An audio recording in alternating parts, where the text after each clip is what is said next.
Good morning po sa inyo muli at patuloy tayo sa pag-aaral ng salita ng Panginoon at ating pong pag-aaralan muli sa araw na ito ay yung pong series na paano ba ako magiging kawangis ng Panginoong Hesus sapagkat ito po ay nais ng ating Ama na nasa langit na maging kawangis tayo ng Panginoon. Kahapon po tayo po ay napakinggan po natin ang salita ng Diyos na kung saan sabi po ng Ephesians 4:15, God wants us to grow up. Lahat po tayo ay gusto ng Panginoon tayo ay lumalago. So one of our purpose sa buhay po natin bilang isang tagasunod ng Panginoon ay maging Christ-likeness po.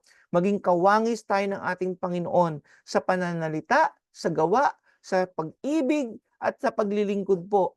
At kailangan po natin dumaan sa proseso na kung saan paano tayo magiging Christ-likeness sapagkat hindi po ito overnight mga kasama. Ito po ay kailangan meron pong dinadaan ng proseso na kung saan kagaya po ng isang masarap na niluto, kailangan po yan dumaan sa maraming proseso para maging masarap po yan.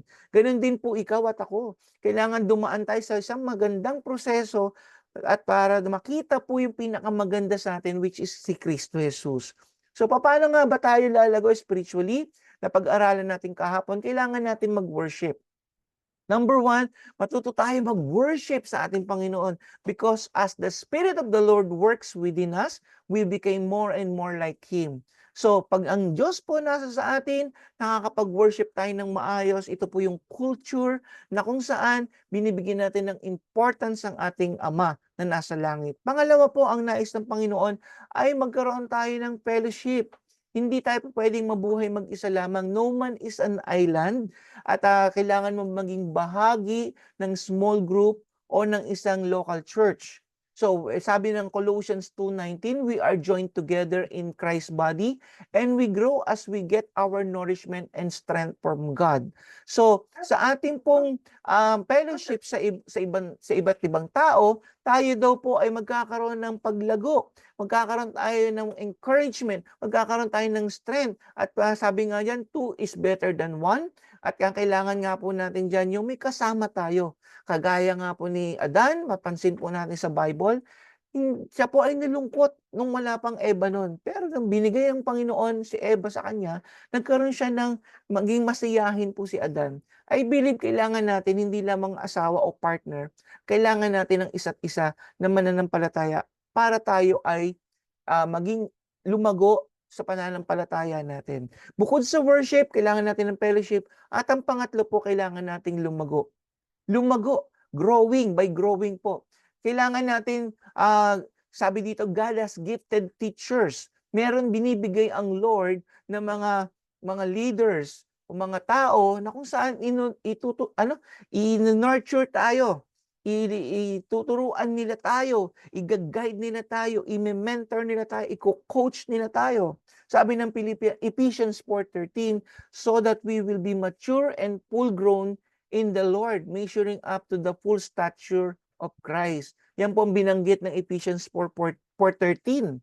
Tayo daw po ay magkaroon ng pagmalago. So binibigay sa atin ng Panginoon itong mga taong ito para maging coach natin. Sa lakad po yan. This is the process of discipleship, mga kapatid. So worship, fellowship, and growing po with other mentors po. Then, ang kailangan din po natin ay pang-apat, which is serve. Kailangan natin mag-serve. Sabi ng Philippians 2:5-7, sabi diyan, your attitude should be the same as the Lord of Jesus Christ, who though He was God, made Himself nothing, taking the nature of a servant. So, mismo ang Panginoong Hesus ay bumaba, naglingkod, di ba, dito sa lupa.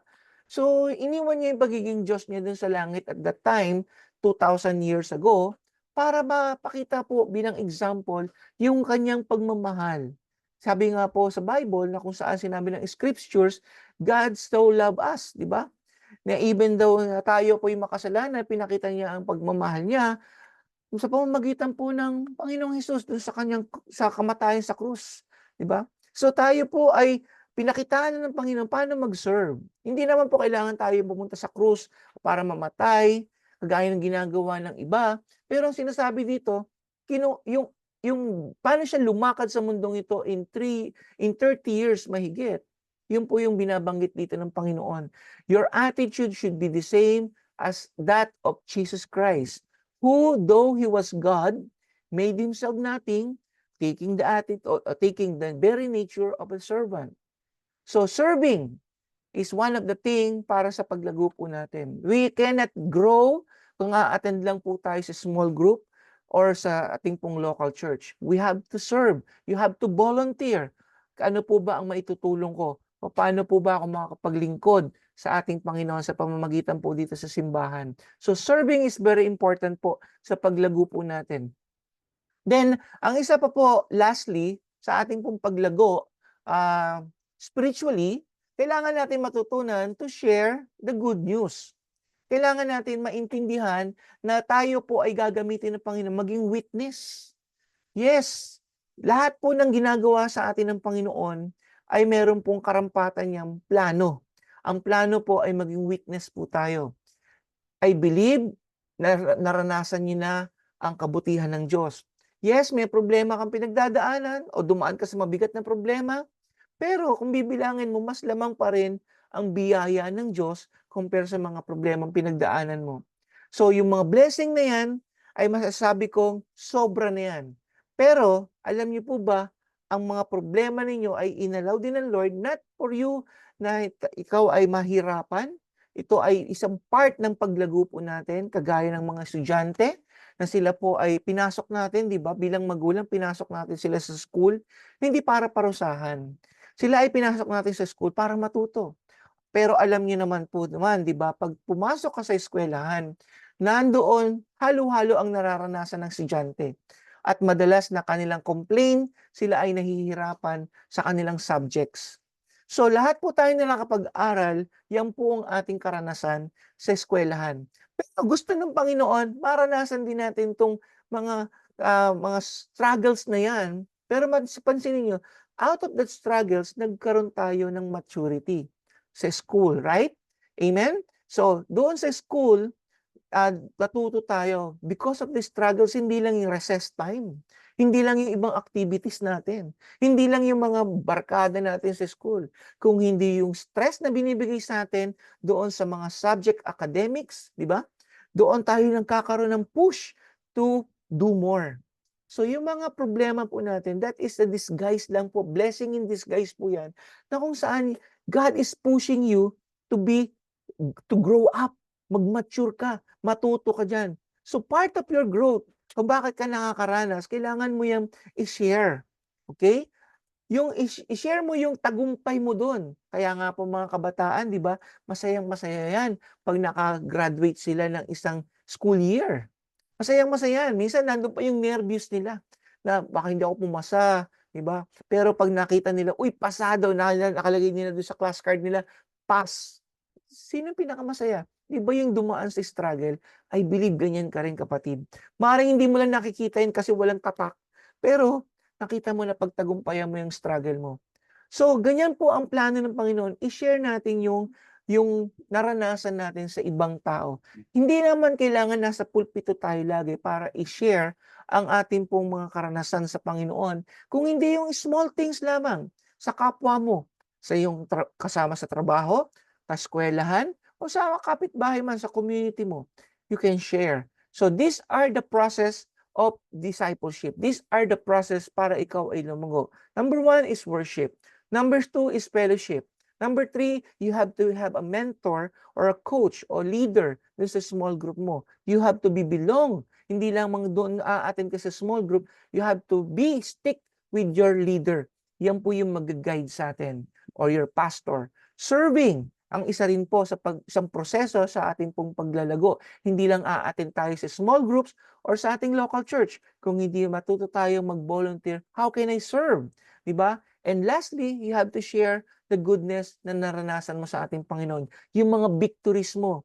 Even yung failures mo. Malay mo, yung kausap mo, may pinagdaanan din. At magtutulungan kayo sa isa't isa. Magpapanalalanginan kayo sa isa.